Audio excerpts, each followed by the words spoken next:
Peace and blessings, family. My name is P.K.Collins, also known as Rasplo Quia Glebwo. I am the host and founder of AllEyesOnDC, a grassroots media network geared towards Black Africans in D.C. And today I'm here with none other than at-large D.C. Councilmember Robert White. Thank you so much.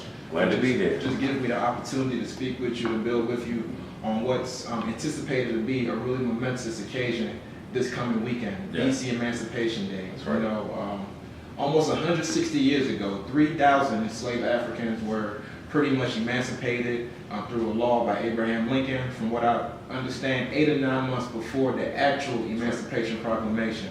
And there's just so much to talk about with that. My first question for you is, what comes to your mind, you know, as a native Washingtonian when you think about Emancipation Day? So I take great pride in DC Emancipation Day. As you mentioned, it was a result of the DC Compensated Emancipation Act, which President Lincoln signed in 1862, about 8 months before the Emancipation Proclamation of 1863, freeing DC slaves before any other slaves in the country were freed. The unfortunate part about that is that the federal government actually compensated the slave owners in DC, unlike in other states. But you know, for DC to have the first emancipated slaves, for me to have my family history going back to that time here in DC is a point of immense pride. And the fact that DC has a holiday celebrating this act is, I think, a pretty incredible thing for our city. Definitely. What are your plans this upcoming weekend? I plan to talk to my daughters. They don't fully comprehend what I'm saying yet, but it's still important to plant the seeds early. To talk to them about the history of enslavement, to talk to them about the migration of blacks from the South up to northern territories like the District of Columbia, where black people in this country could have more and better opportunities. I generally don't participate too much in the official DC Emancipation Day activities because I'm a little bit uncomfortable with where those activities have gone over the years. Got you. If you wouldn't mind, just in terms of like people included or locations or, you know, in terms of like the way it's celebrated or? Well, the way it's celebrated now, we do a parade and a music festival and a breakfast and some other things. And there tends to be a little bit of focus, a little bit of mention about the history of enslavement of black people, or more importantly, emancipation. But unfortunately, DC Emancipation Day has become focused on DC statehood. Which, you know, is an important issue, but it's a completely different issue. I don't like the idea of kind of co-opting or whitewashing this very important holiday. It's probably the only state-specific holiday dedicated to the emancipation of black people in this country. And to use this holiday to advocate for something completely different is something that just does not make me comfortable as an African American. Understood. So, going back to what you said about educating your daughters about the significance of this day, how can we best institutionalize the education of our people, the upcoming generation, including your children, about DC Emancipation Day?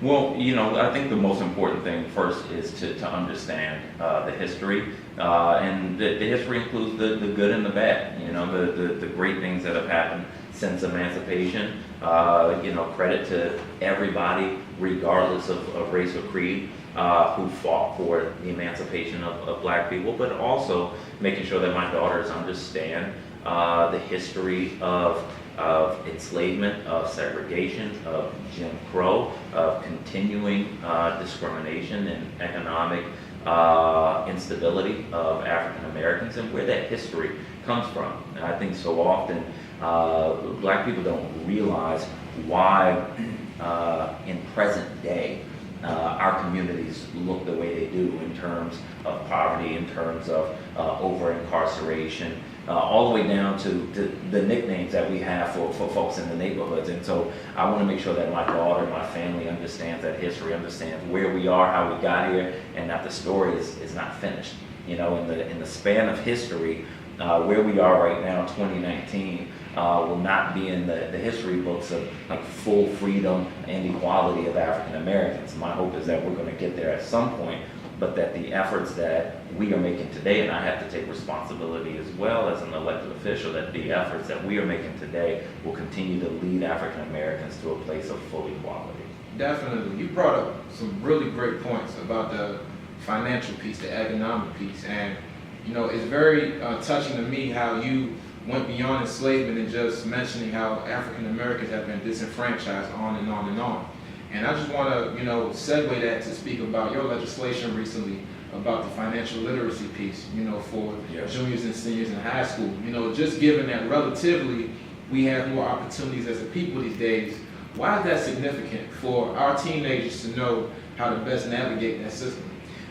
If you don't mind, we'll reach back and kind of explain why it's important. So, after African Americans were emancipated in this country, we entered into the period of Jim Crow, where we had so many free blacks who didn't own anything because they were slaves. And their slave owners said, well, you can work on my farm, and at the end of the year, I may or may not pay you. And what happened is that the vast majority of these plantation owners did not indeed pay their workers. They said, well, actually, I did the math and you owe me money, so you have to work here.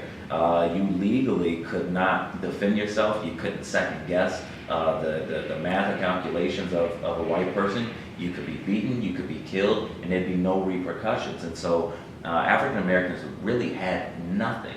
And this is well into the 1900s, So we're talking about the lives of our grandparents and great-grandparents. And so even today, we are so far behind economically. So many of us, including myself, grew up in households where we didn't have the luxury of having savings accounts and college savings and all these other things. And so we didn't learn a lot of these practices.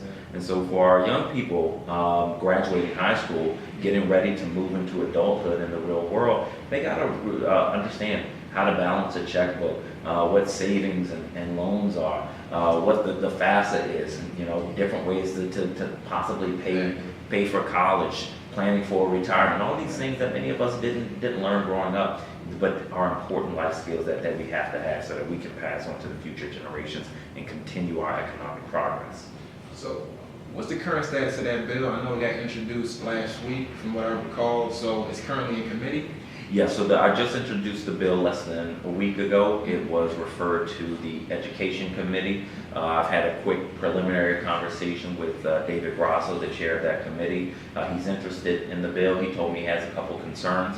So we're going to work with the committee. We're going to do some research, try to overcome those concerns and make sure we get it done. I think broadly, people both on the council and in DC generally understand the importance of financial literacy for our young people. So this is something I think we can get done. Definitely. And speaking of which, just in the spirits of grassroots organizing, because it is an initiative, a bill that resonates with DC households, what is it going to take as far as your constituents to just organize around that and just drum up support either among their council members, whoever else? Well, I encourage people, reach out to the Education Committee, reach out to your council members, including your ward member and your at-large members and the chairman of the council, Phil Mickelson. Let them know that you believe financial literacy is an important skill for our high schoolers. Encourage them to pass the bill. I don't mind amending the bill. I just want to make sure we get it passed and get this opportunity for our young people. And let me tell you, this bill actually came from a conversation that I had recently. I had my niece over. She just graduated from high school. She has a new boyfriend. So I said, let me meet this young man. Let me see what he's about. Yes, sir. Nice young man. He told me when we had him over for dinner that he wanted to go to college. He's one of, I think, 8 kids, grew up in Southeast, single parent household. And he said he wanted to go to college, but he couldn't afford it. So he's working at a movie theater. And I thought to myself, damn, nobody in your school told you that, based on your financial situation of your family, that you probably could go to college for free. This is somebody who wanted to go to college, and no one in your school told you that you could do that. And so I brought this issue to my staff and said, look, it's important that we figure this out to make sure that there aren't more students in this boat. And as my staff did the research, they said, there's actually a lot of room for financial literacy well beyond money for. So, in addition to the financial literacy piece, just speaking as an educator myself, wanted to talk about just sentiments among, DC residents, particularly those who I represent who might feel ambivalent toward the voting process, many of whom might not even be registered to vote. On occasion, I heard you talk about, the low voter turnout, and just how, in part, people really can't, these are not your words, of course, but there's often something that goes around where people say, well, you can't really complain if you don't participate in the process. How do we get people, well, first of all, with the political education piece, is it just voting, or is it bigger than voting? And why is it that gap between those of us who are more quote unquote educated and those of us who are pretty much disillusioned? Why isn't that gap bridged pretty much? Well, I think we have to recognize democracy is not a perfect form of governance. It just happens to be the best one we know of right now. And the deck is still stacked against poor and people of color. But that does not mean that it is impossible to make movement, that it's impossible to make progress. In fact, we've seen that, especially over the past 100 years or so, that you can make progress. But you can only make progress if you participate. Democracy is built to respond to the people that they hear from and the people that scream the loudest. And so if you're standing on the sideline saying democracy doesn't work, well, you're right, it doesn't work. It especially doesn't work if you're not involved. And so voting is one part of it, but advocacy is the other part of it. What people have to know is that the government is going to spend the money it gets, and it's going to spend that money on the people and programs that it hears from.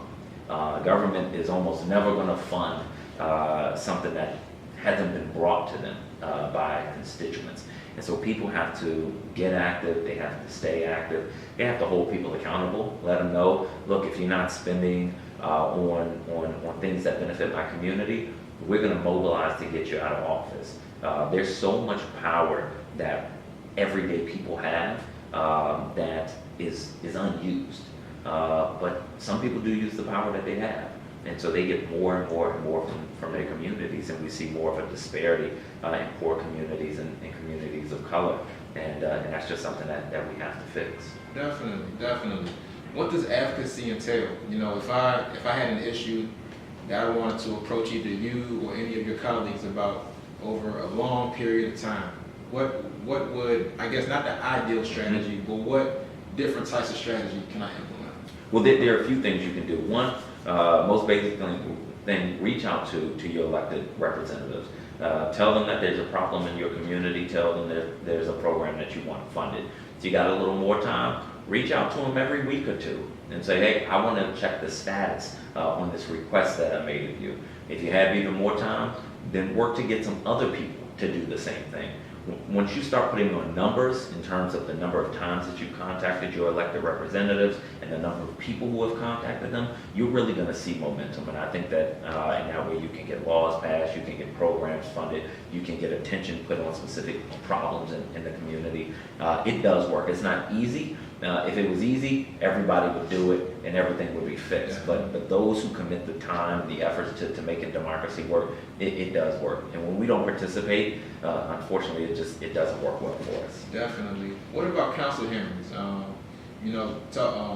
How effective are those? Because that's often face-to-face time with the whole council in particular issues. If you can just speak to the effectiveness of that strategy.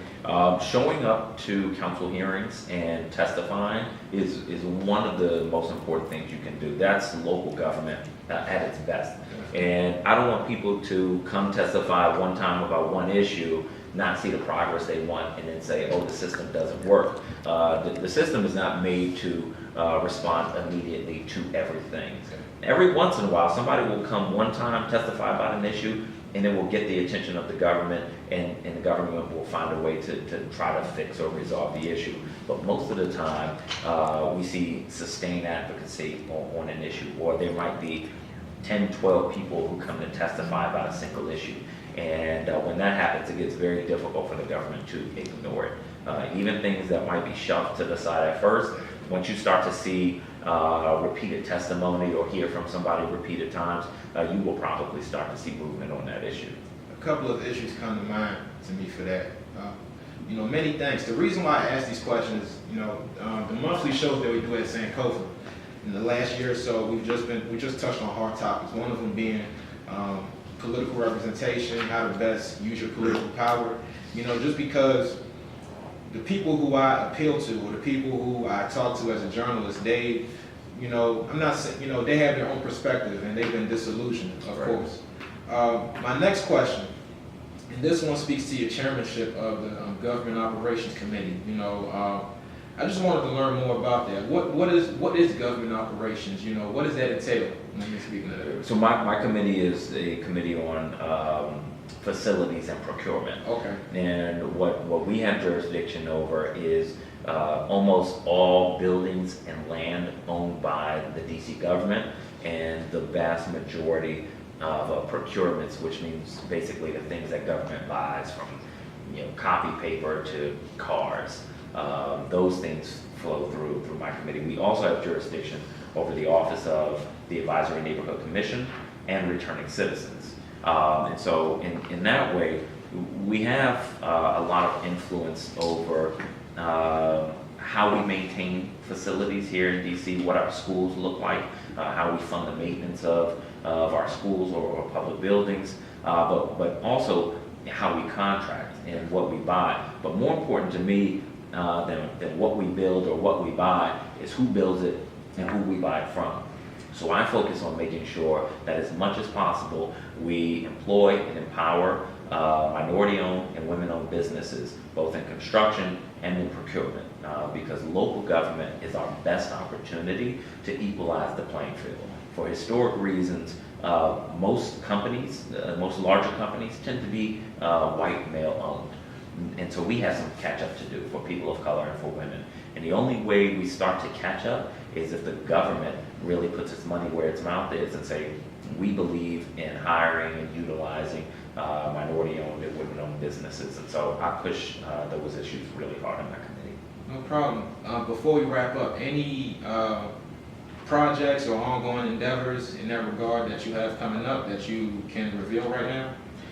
We actually have a lot. Okay. Most of it is in the research phase. One thing I don't do as a legislator, I don't just take these kind of random ideas that sound good and put them into a bill. My team and I do a lot of research and a lot of background work before we introduce bills. And so everything from bills to empower agencies, to get residents more involved, to better utilize, to create stricter laws for minority and women contracting. All these things are in the works, and it's now April. This calendar year, you're going to see a lot of very strong legislation from my office. I'm very excited about that, and once again, just thank you for your time, and Ward 4, born and raised, just like you. From what I read, the barbershop on Kennedy Street, that was your father work. Well, no, you announced your candidacy in front of there. That's right. That was my first job, sweeping floors at Midtown Barbershop. Okay, first in Kennedy. My brother goes there. He gets shaped up once in a while. My mother, she has the fade thing going on there. She gets shaped up there too. So it's just wonderful. Thank you for that connection. Absolutely. And just doing all you can. Absolutely. Shout out to Kevin for giving me my first job. Yes, sir. Yes, sir. Yes, sir. Thank you. Sam P.K. Collins, All Eyes on DC, y'all. Much love. Robert White, Councilmember. Thank you.